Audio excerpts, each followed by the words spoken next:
नमस्ते मित्रों, आप सभी को हमारे channel hub of history, archaeology and museology में स्वागत है। हम लोग यूजीसी नेट के म्यूजियोलॉजी एंड कंजर्वेशन पेपर के पीवाईक्यू को सॉल्व करना शुरू करेंगे। आप सभी से विनम्र निवेदन है कि कृपया इस चैनल को सब्सक्राइब करें, लाइक करें और शेयर करें और अपने विचारों को साझा ज़रूर करें कमेंट के माध्यम से। तो आज इसका थर्ड पार्ट हम लोग शुरू करेंगे। तो आइए शुरू करते हैं।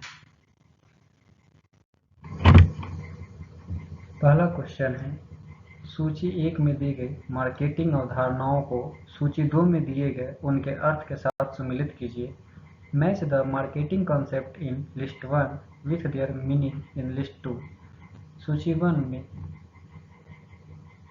मार्केटिंग मिक्स,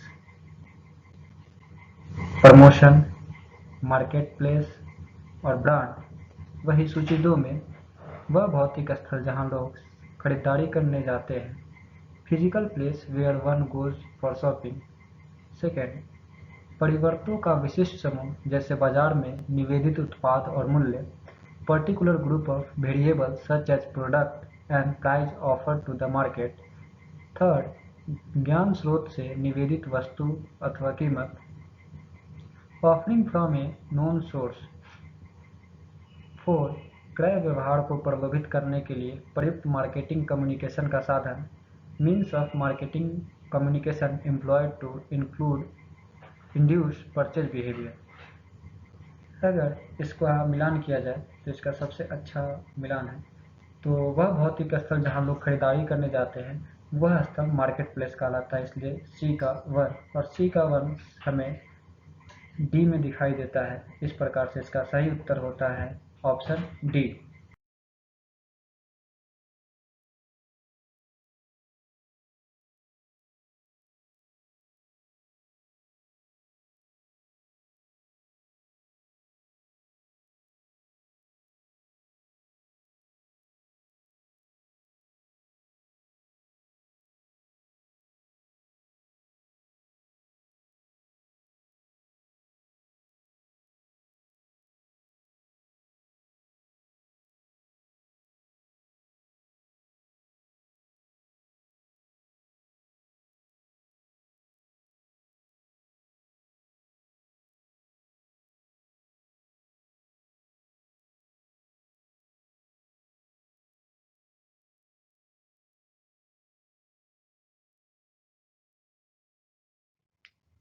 प्रश्न संख्या 2, सूची 1 के रासायनिक पदार्थों का सूची 2 में उनके दिए प्रयोग से सुमेलित कीजिए। Match the chemicals in list 1 with their use in list 2। List 1, A thymol, B creosote तेल या creosote oil, C benzotriazole, D कपूर या सैम्फोर। सूची 2 में दिया हुआ है, 1 दीमक विरोधी उपचार, एंटी टर्माइट ट्रीटमेंट, 2 कीड़ा विकर्षक मोथ रिपेलेंट, थर्ड फफूंदनाशक फंगिसाइड, डी तांबा और ऐसी धातु से बनी वस्तुओं को स्थिर करना to stabilise object made of copper and its alloy. अगर इसका सही उत्तर देखा जाए तो थाइमोल का प्रयोग फंगिसाइड या फफूंदनाशक के रूप में होता है। तो इसलिए हमें यहाँ पे 2 ऑप्शन दिखते हैं, ए में, ए और डी में। तो इस दोनों में से चुनाव करेंगे। फिर अगला देखेंगे बी क्रेसेट ऑयल। तो क्रेसेट ऑयल का उपयोग जो है दीमक विरोधी उपचार एंटी टर्माइट ट्रीटमेंट में किया जाता है। इसलिए इसका सही उत्तर होता है ऑप्शन ए। बाकी के बचे सी और डी। बेंजोट्रायोजोल का उपयोग तांबा और ऐसी धातुओं से बनी वस्तुओं को स्थिर करने में होता है to stabilise object made of copper and its alloy. और डी कैम्फोर का प्रयोग कीड़ा विकर्षक मोथ रिपेलेंट के रूप में होता है। चलिए अगले क्वेश्चन की ओर आगे बढ़ते हैं। प्रश्न संख्या 3, सूची 1 के नामों को सूची 2 में उनके दिए गए सिद्धांतों से सुमेलित कीजिए। Match the following names in list 1 with theories in list 2। List 1, A Jean पियाजे, B Howard Gardner, C Malcolm, D Lev Vygotsky. सूची 2 में फर्स्ट बहुबुद्धिमत्ता सिद्धांत, theory of multiple intelligence. Second, प्रौढ़ शिक्षा सिद्धांत, theory of adult education. Third, प्रज्ञान विकास सिद्धांत, theory of cognitive development. Option D, सामाजिक विकास सिद्धांत, सोशल डेवलपमेंट थ्योरी। अगर इसका मिलान किया जाए ऑप्शन में दिए गए तो ए, जीन पियाजे का मिलान जो होगा वो प्रज्ञान विकास सिद्धांत, theory of cognitive development. Option B का मिलान होगा हॉवर्ड गार्डनर का बहुबुद्धिमत्ता सिद्धांत, theory of multiple intelligence. Malcolm का मिलान होगा ऑप्शन सेकंड से प्रौढ़ शिक्षा सिद्धांत, थ्योरी ऑफ एडल्ट एजुकेशन से। और जबकि डी, लेव वाइगोस्की का मिलान होगा सामाजिक विकास सिद्धांत से। इस प्रकार इसका सही जवाब आता है ऑप्शन ए। तो ए का थर्ड, बी का फर्स्ट, सी का सेकेंड और डी का फोर्थ। चलिए अगले क्वेश्चन की ओर आगे बढ़ते हैं। प्रश्न संख्या 4, सूची 1 के मदों को सूची 2 की मदों से सुमेलित कीजिए। Match the item in list 1 with item in list 2। सूची 1 लिस्ट 1 में ए, यूवी लाइट्स, बी, प्रकाश की तीव्रता इंटेंसिटी ऑफ लाइट, सी, तरंग दैर्ध्य वेवलेंथ, डी, ताप या टेम्परेचर। सूची 2 में सेल्सियस, सूची सेकेंड नैनोमीटर, थर्ड माइक्रोवाट पर ल्यूमेन और फोर लक्स। तो यूवी लाइट्स को अगर मापा जाता है तो वो मापा जाता है थर्ड नंबर माइक्रोवाट या ल्यूमेन से। इसका ऑप्शन जाता है ए का 3। तो ए का 3 हमें दो कूट में दो जगह दिए हुए ए और सी में। फिर प्रकाश की तीव्रता लक्स में मेजर किया जाता है तो बी का 4। तो ए का 3, बी का 4 हमें ऑप्शन सी में दिखाई पड़ रहा है, इसलिए इसका सही जवाब आता है ऑप्शन सी। बाकी मिलान देखा जाए तो ऑप्शन सी, तरंग दैर्ध्य को नैनोमीटर में मेजर करते हैं, वही ताप को, टेम्परेचर को सेल्सियस में मेजर करते हैं। कहीं कहीं पे ताप को फ़ारेनहाइट में भी मेजर किया जाता है। चलिए अगले सवाल की ओर आगे बढ़ते हैं। प्रश्न संख्या 5, सूची 1 में प्रदत्त उपकरणों और सूची 2 में उनके प्रयोग से सही सुमेल का चयन कीजिए। Find out the correct match of the instrument in list 1 with their use in list 2। List 1 में autoclave, thermostatic press, UV lamps और इलेक्ट्रोलिटिक apparatus। वही सूची 2 में चित्रकारी में परिवर्तन को रोकने के लिए to check addition and alteration in painting. 2, धातु वस्तुओं का उपचार, treatment of metal object. 3, dry plant नमूने की तैयारी, preparation of dry plant specimen. And 4, जीवाणुनाशन। तो अगर इसका सही जवाब देखा जाए तो ए, ऑटोक्लेव का यूज जीवाणुनाशन या स्टेरिलाइजेशन में किया जाता है, जबकि थर्मोस्टेट प्रेस का प्रयोग ड्राई प्लांट नमूने की तैयारी या प्रिपरेशन ऑफ ड्राई प्लांट के लिए किया जाता है। तो ए का 4 और बी का 3 हमें ऑप्शन डी में दिखाई पड़ रहा है। इस प्रकार से ऑप्शन सी का फर्स्ट होगा चित्रकारी में परिवर्तन को रोकने के लिए, जबकि डी, इलेक्ट्रोलिटिक एपरेटस का प्रयोग ट्रीटमेंट ऑफ मेटल ऑब्जेक्ट में किया जाएगा। इस प्रकार से सही आंसर मिलता है ऑप्शन डी। चलिए अगले सवाल की ओर आगे बढ़ते हैं। प्रश्न संख्या 6, सूची 1 के मदों को सूची 2 की मदों से सुमेलित कीजिए। Match the item in list 1 with item in list 2। List 1, A, accessioning, B, disposal, C, accession number, D, condition report. सूची 2 का फर्स्ट, संग्रहालय की सुरक्षा और स्थिति को मॉनिटर करने में संग्रहालय को सक्षम बनाता है। Enable the museum to monitor the safety and condition in the museum. Second, संग्रहालय द्वारा अधिगृहित ऑब्जेक्ट्स को रिकॉर्ड करना, recording the objects acquired by the museum. Third, संग्रह से ऑब्जेक्ट्स को निकालना, removal of objects from collection.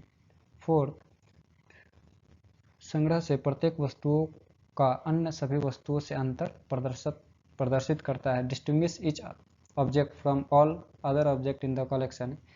इसका अगर मिलान करें तो एक्सेशनिंग का मिलान होगा सेकेंड नंबर से, संग्रहालय द्वारा अधिगृहित ऑब्जेक्ट्स को रिकॉर्ड करना। एक्सेशनिंग का मतलब ही होता है कि जब कोई वस्तु या ऑब्जेक्ट संग्रहालय में आता है तो उसका रिकॉर्ड रखा जाता है, तो इसलिए ए का 2। तो ए का 2 हमें पुट ए और बी दोनों में दिखाई देता है। बी, डिस्पोजल का संग्रहालय भाषा में कहा जाए तो ऑब्जेक्ट्स को कलेक्शन से बाहर हटा देना डिस्पोजल कहलाता है। बी का थर्ड, सी एक्सेशन नंबर। एक्सेशन नंबर का तात्पर्य होता है कि हर एक वस्तु को एक खास नंबर दिया जाता है संग्रहालय में, और इससे उस दो वस्तुओं के बीच में डिफरेंसेस पता चलते हैं। तो इस प्रकार से सी का 4 और डी का 1 कंडीशन रिपोर्ट संग्रहालय के कंडीशन के बारे में बताता है, जिसके आधार पर हम उसकी सुरक्षा और स्थिति को मॉनिटर करने में संग्रहालय सक्षम हो पाता है। इसलिए इसका सही जवाब आता है ऑप्शन ए। चलिए अब अगले सवाल की ओर आगे बढ़ते हैं। प्रश्न संख्या 7, सूची 1 के मदों को सूची 2 की मदों से सुमेलित कीजिए। Match the item in list 1 with item in list 2। List 1 में A ecological exhibition, B diorama, C W, D chronological exhibition. सूची 2 का फर्स्ट, व्यक्तियों की आदमकद मूर्तियों के साथ पुनर्कल्पित कक्ष, reconstructed room with life size model of people arrange in scene from history. Second, संग्रह को कालक्रम में प्रस्तुत करना। थर्ड, ऑब्जेक्ट्स या नमूनों को मूल संदर्भ में प्रदर्शित करना, शोइंग ऑब्जेक्ट्स और specimen in original context. Fourth, त्रि-आयात्म दृश्य जिसमें मानवाकृतियों या स्टफ वन्य पशुओं को चित्रित पृष्ठभूमि में प्राकृतिक विन्यास में व्यवस्थित किया जाता है।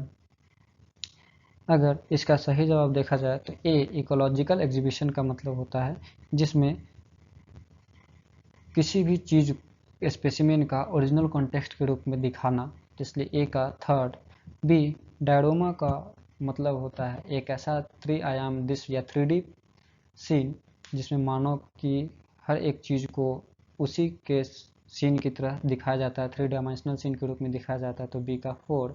सी डब्ल्यू जो है वो आदम कद मूर्तियों के साथ दिखाया जाता है, वो एक ह्यूमन लाइक फिगर के रूप में उसको हिस्ट्री के टाइमलाइन के हिसाब से अरेंज करके उसके सीन की तरह उसको सीन बना के उस सीन को बना के।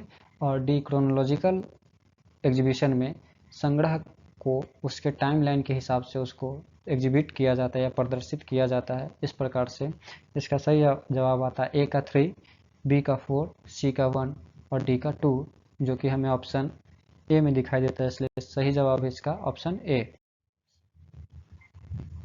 चलिए अगले सवाल की ओर आगे बढ़ते हैं। प्रश्न संख्या 8, सूची 1 में दिए गए कलाकारों को सूची 2 में दिए गए वाद्य यंत्रों के साथ सम्मिलित कीजिए। Match the artist in list 1 with the instrument they play in list 2। List 1 में बिस्मिल्लाह खां, हरिप्रसाद चौरसिया, अमजद खां और उस्ताद अल्लाह रखा। वहीं सूची 2 में तबला, बांसुरी, शहनाई और सरोद रखा हुआ। बिस्मिल्लाह खां अपने शहनाई के लिए फेमस हैं और जाने माने जाते हैं, इसलिए ए का थर्ड, और ए का थर्ड हमें कूट ए में दिखाई देता है, इसलिए इसका सही जवाब ऑप्शन ए होता है। बाकी का अगर मिलान करें तो बी हरिप्रसाद चौरसिया एक बांसुरी वादक, प्रसिद्ध बांसुरी वादक है, वहीं अमजद खान एक फेमस सरोद वादक हैं और उस्ताद अल्लाह रखा एक प्रसिद्ध तबला वादक है। चलिए अगले सवाल की ओर आगे बढ़ते हैं। प्रश्न संख्या 9, सूची 1 में अग्नि के प्रकारों और सूची 2 की मदों से सुमेलित कीजिए। Match the category of fire in list 1 with the items in list 2। तो फायर को लगभग 4 क्लासों में मुख्यतः बांटा जाता है, जिसमें class A, class B, class C, class D. जबकि सूची में उसके डिस्क्रिप्शंस दिए गए हैं, उसका मिलान करते हैं तो क्लास ए जो है वो एक जैव पदार्थ या ऑर्गेनिक नेचुरल मटेरियल्स जो होते हैं, सॉलिड मटेरियल्स, उसमें आग लगने पर वैसे आग को हम लोग क्लास ए की श्रेणी में रखते हैं। जबकि क्लास बी में हम लोग पेट्रोल या लिक्विड होते हैं उसको रखते हैं, तो यहाँ पे पेट्रोल डीजल इसकी बात की जा रही है। जबकि क्लास सी वाले फायर में बिजली इलेक्ट्रिसिटी इन्वॉल्व होती है, जबकि क्लास डी वाले में मेटल्स यूज होते हैं या मेटल्स रहते हैं जो कि जलते हैं, जैसे कि सोडियम, मैग्नीशियम एक्सेट्रा। तो इस प्रकार से अगर इसका मिलान किया जाए तो ए का थर्ड, बी का फर्स्ट, सी का फोर्थ और डी का सेकेंड, तो इस प्रकार इसका सही जवाब आता है ऑप्शन ए। चलिए अगले सवाल की ओर आगे बढ़ते हैं। प्रश्न संख्या 10, सूची 1 में दी गई बीमा संबंधी अवधारणाओं को सूची 2 में दिए गए उनके अर्थ के साथ सुमेलित कीजिए। Match the concept related to insurance in list first with their meaning in list 2। List 1 में A named perils coverage, B floater coverage, C deductible, D limits of liability. सूची 2 में फर्स्ट, पॉलिसी की भू क्षेत्र सीमा के अंदर बीमित पॉलिसी कवर होती है। Insured policy is covered anywhere with in the territorial limits of policy. Second, किसी पॉलिसी के अंतर्गत अधिकतम भुगतान की राशि, मैक्सिमम पे आउट फिगर अंडर ए पॉलिसी। थर्ड, पॉलिसी में कवर होने वाली हर स्थिति का विशिष्ट विवरण देना। Each situation to be covered by a policy is specifically described. D, प्रत्येक दावे के लिए बीमाकर्ता द्वारा कटौती की जाने वाली राशि, specific amount deducted by insurer for each claim. अगर इसका मिलान किया जाए तो नेम्ड पेरिल्स कवरेज जो है वो उसमें कुछ भी होने पर उसका विवरण देना होता है, इसलिए इसका ऑप्शन ए का थर्ड से मिलान होगा। फ्लोटर कवरेज में एक लिमिट होती है कि उसी सीमा के अंदर में कुछ भी अगर डैमेज होता है तो उसकी कवरेज होती है, उस इंश्योरेंस की कवरेज होती है। और सी डिडक्टिबल, ये एक इंश्योरेंस में किसी अमाउंट की कटौती की जाती है जब भी क्लेम किया जाता है। और डी लिमिट्स ऑफ लायबिलिटीज, इसमें क्या है कि किसी पॉलिसी में कितना ज़्यादा भुगतान किया जा सकता है, इसलिए इसका अगर सही ऑप्शन देखें तो ए का थर्ड, बी का फर्स्ट, सी का फोर्थ और डी का सेकेंड, और ये हमें ऑप्शन ए में दिखाई देता है, इसलिए इसका सही जवाब आता है ऑप्शन ए। चलिए अब अगले सवाल की ओर आगे बढ़ते हैं। प्रश्न संख्या 11। यहाँ भी सूची 1 को सूची 2 से मिलाना है। सूची 1 में हजारद्वारी पैलेस संग्रहालय, पेरियार राष्ट्रीय उद्यान, बिरबल साहनीपुरा वनस्पति संस्थान और भीतरकनिका मगरमच्छ शरण्य क्षेत्र दिया गया है। वहीं लिस्ट 2 में उसके स्थान लखनऊ, उड़ीसा, मुर्शिदाबाद, पश्चिम बंगाल और केरल की जानकारी दी गई है कि ये कहाँ पे अवस्थित है। अगर इसकी बात करें हम तो पहला हजारद्वारी पैलेस संग्रहालय ये हमारा मुर्शिदाबाद वेस्ट बंगाल में अवस्थित है, जबकि पेरियार राष्ट्रीय उद्यान केरल में, बीरबल साहनीपुरा वनस्पति संस्थान लखनऊ में और भीतरकनिका मगरमच्छ शरण्य क्षेत्र उड़ीसा में है अवस्थित है, इसलिए इसका सही जवाब आता है ऑप्शन ए। चलिए अगले सवाल की ओर आगे बढ़। प्रश्न संख्या 12। यहाँ पे भी संग्रह, एक तरफ संग्रहालय और दूसरी तरफ उसमें संग्रहित मूर्तियों का विवरण है, उसका मिलान करना है। सूची 1 में ए सांची संग्रहालय, बी हम्पी संग्रहालय, सी खजुराहो संग्रहालय, डी कोणार्क संग्रहालय। वहीं सूची 2 में ए पूर्वी गंगा मूर्तियाँ, 2 चंदेला मूर्तियाँ, 3 विजयनगर मूर्तियाँ और चौथा बौद्ध मूर्तियाँ। तो सांची संग्रहालय एक बौद्ध स्थल पे बना हुआ संग्रहालय म्यूजियम है, जिसमें अधिकायत रूप में बौद्ध मूर्तियाँ रखी गई हैं, इसलिए ए का 4। हम्पी संग्रहालय, हम्पी एक आज के समय में कर्नाटक में स्थित है और वहाँ पे विजयनगर साम्राज्य की मूर्तियाँ या उस काल में बनी गई मूर्तियों को रखा गया है, जबकि खजुराहो में चंदेला स्कल्पचर्स या चंदेला मूर्तियाँ रखी गई है, जबकि कोणार्क संग्रहालय में हमें ईस्टर्न गंगा स्कल्पचर्स देखने को मिलता है, इसलिए इसका सही जवाब आता है ऑप्शन सी। चलिए हम लोग अगले सवाल की ओर आगे बढ़ते हैं। प्रश्न संख्या 13। यहाँ पे अभिकथन और कारण दिए गए हैं।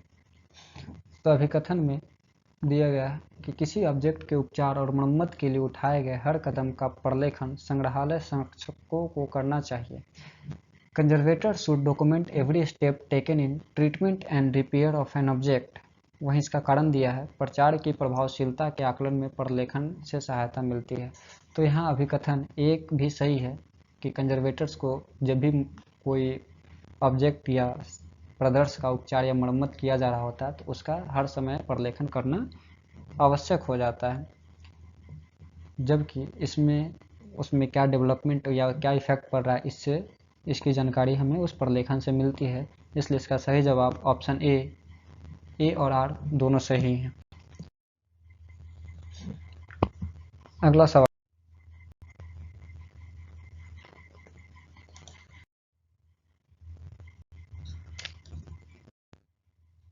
प्रश्न संख्या 15 अभिकथन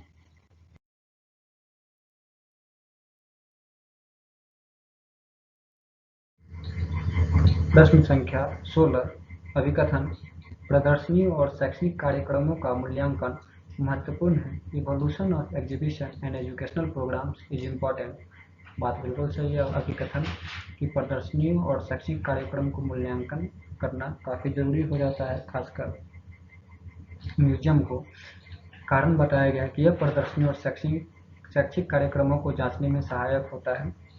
तो यहाँ पे it helps in assessing the performance of exhibition of educational program। तो दोनों बातें सही हैं कि इससे जब कोई म्यूजियम कोई एग्जीबिशन लगाता है या कोई एक एजुकेशनल प्रोग्राम करता है तो उसका इवोल्यूशन करने से पता चलता है कि आखिर संग्रहालय अपने एजुकेशन का जो उसका वर्क होता है उस वर्क में वो कहाँ तक सक्सेसफुल हुआ है, और इसके आधार पर वो अगले प्रोग्राम को भी तय करने में उससे सहायता मिलती है, उसको प्लान करने में सहायता मिलती है। इसलिए इसका सही जवाब आता है ऑप्शन ए और आर दोनों सही हैं। प्रश्न संख्या 17 अभिकथन परिग्रहण पंजिका एक्सेशन रजिस्टर को सभी के लिए सुलभ होना चाहिए। Accession register should be accessible to public.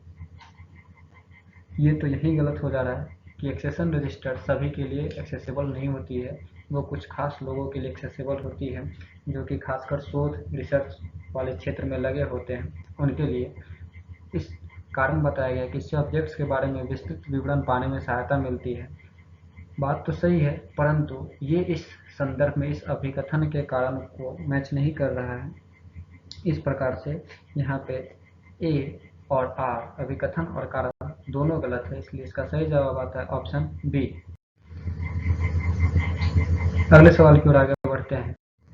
प्रश्न संख्या 18 वातानुकूलित संग्रह भंडारों में पंखों की आवश्यकता नहीं होती है। In air condition collection store fan are not required. कारण पंखे वातानुकूलन के प्रभाव को कम कर देते हैं। Fan reduce the effect of air conditioning. ये ऐसी कोई बात नहीं है। वातानुकूलन टेम्परेचर कंट्रोल करता है, जबकि पंखा जो है वो एक हवा के सर्कुलेशन का माध्यम रहता है, उसके अलावा कुछ नहीं। तो इससे वातानुकूलन पर कोई ज़्यादा प्रभाव नहीं पड़ता है, वह बस बिजली ज़्यादा खपत करता है। इसलिए लोग वातावरण जहाँ पे एयर कंडीशन लगा रहता है वहाँ पे पंखा चलाना उचित नहीं समझते हैं। इसलिए इसका सही जवाब ऑप्शन बी, ए और आर दोनों गलत हैं।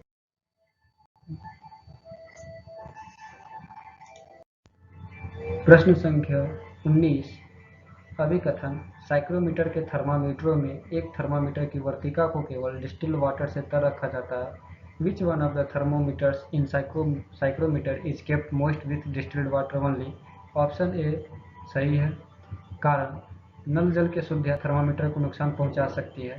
तो ऐसी कोई बात नहीं, क्योंकि साइक्रोमीटर में एक नॉर्मल थर्मामीटर भी प्रयोग में लाया जाता है, तो उससे उस थर्मामीटर को कोई ज़्यादा प्रभाव नहीं पड़ सकता है।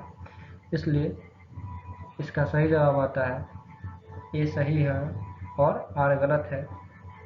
ऑप्शन सी में ये दिया गया है। ये एक साइक्रोमीटर दिखाया गया है जिसमें एक ड्राई बल्ब थर्मोमीटर है और एक वेट बल्ब थर्मोमीटर, जिसके वेट बल्ब थर्मोमीटर के बाहर में एक कपड़ा या विक लपेटा गया है जिस पर डिस्टिल्ड वाटर डाला जाता है। चलिए अगले सवाल की ओर आगे बढ़ते हैं। प्रश्न संख्या 20 अभिकथन ऑब्जेक्ट्स को आधुनिक युग में वर्गीकृत तालिका में अप्रस्तुत नहीं किया जाता। Objects in modern age are no longer presented on the table of classification. कारण अब ऑब्जेक्ट्स को उनके गोचर लक्षणों के आधार पर प्रस्तुत किया जाता है। Now objects are presented on the basis of their visual features. तो इसका अगर ऑप्शन ए देखा जाए तो ये सही लग रहा है कि पहले के समय में ऑब्जेक्ट्स को क्लासिफिकेशन के आधार पर उसको प्रेजेंट किया जाता था, जबकि मॉडर्न एज में वैसा कुछ नहीं होता है। परंतु यहाँ पर विजुअल फीचर्स के आधार पर कारण देखा जाए तो विजुअल फीचर्स के आधार पर ऑब्जेक्ट्स को नहीं, जबकि उसके कैरेक्टरिस्टिक उसके हिस्टोरिकली या उसके आर्टिस्टिक आधार पे उसको संग्रह किया जाता है, उसको दिखाया जाता है। इसलिए इसका ऑप्शन ए सही है, ऑप्शन ए नहीं, इसका अभिकथन ए सही है और कारण आर गलत है, इसलिए इसका ऑप्शन सी ए सही है और आर गलत है। तो आज के लिए इतना ही, चलिए मिलते हैं फिर अगले क्लास में। बने रहिए hub of history archaeology and museology के साथ, और थैंक यू।